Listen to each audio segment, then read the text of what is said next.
Not understanding the differences between the market value, the appraised value, and the assessed value of your home can cost you thousands. And this is no exaggeration. Quite frequently, we get calls from homeowners wanting to sell their homes. And one of the questions that we ask out front is, well, what do you think your home is worth? And oftentimes what comes back is a little bit alarming, because they'll reference a assessed value as an example.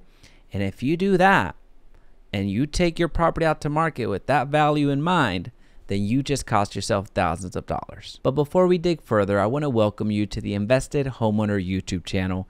My name is Jaime Resendez, and I'm a realtor and team leader able to help you make money in real estate, whether you're buying or selling. So let's back up for a second. Market value, appraised value, and assessed value. Let's understand all three and understand when it's appropriate to factor in that value when we're making our decisions.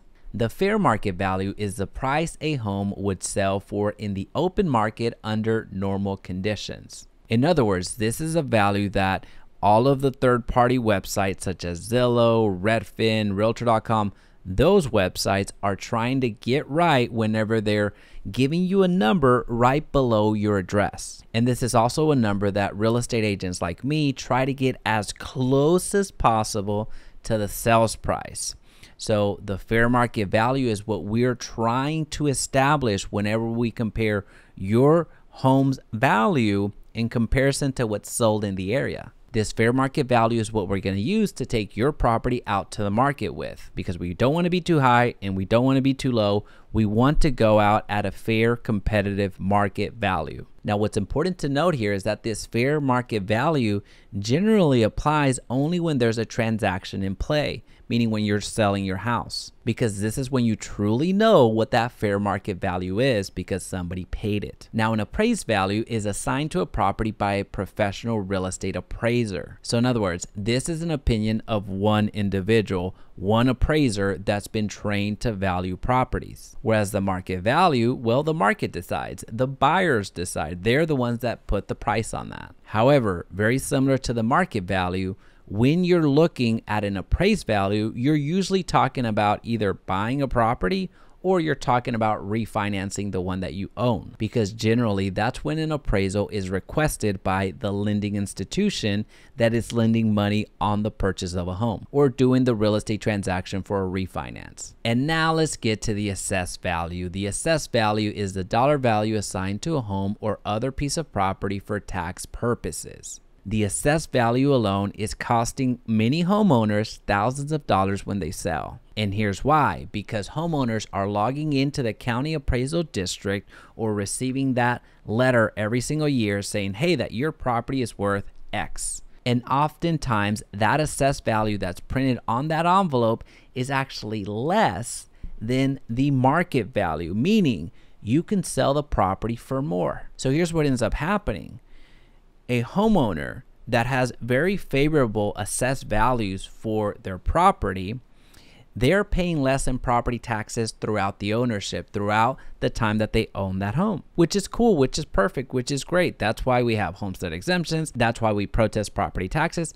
That's great. That's fantastic. No problems there. However, if then we turn around and use that assessed value to put our property out to market, we're radically undercutting ourselves. And you may be thinking, well, Jaime, if you put it out to market, it doesn't matter what price you put it, the market will correct it, right? So if you're putting the property out to market for $400,000, thinking that that's the value of the home and someone's going to pay it, and the actual value is $500,000, wouldn't the market take it all the way to what it actually is worth?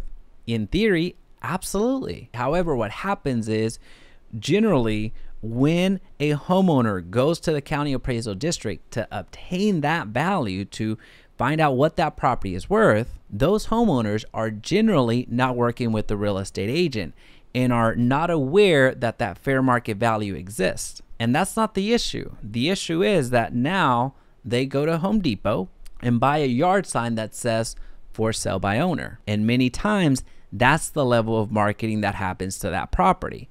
It gets placed on the front yard saying for sale by owner. And you know what? I'll be generous. Sometimes it goes on Zillow. Sometimes it goes to other for sale by owner websites that allow that type of listing. So in other words, what I'm trying to say is that there's a certain reach that a for sale by owner is going to have. And when you compare that to the reach that a real estate agent has through the MLS, the multiple listing service that syndicates to thousands of websites, it's radically different. So the homeowner that uses the assessed value and goes for sale by owner oftentimes doesn't have enough market looking at that property to get that price. Again, remember, if they went out to market for $400,000 and we know that the fair market value is right around here, $500,000, not enough people came to see that house and they undersell by thousands. So please, please, please understand the difference between the fair market value, the appraised value, and the assessed value. I'm not saying go out there and use a real estate agent, which would benefit me greatly. I am a real estate agent. What I'm saying is understand the differences, because I've seen it time and time again where homeowners end up selling for way less than they should.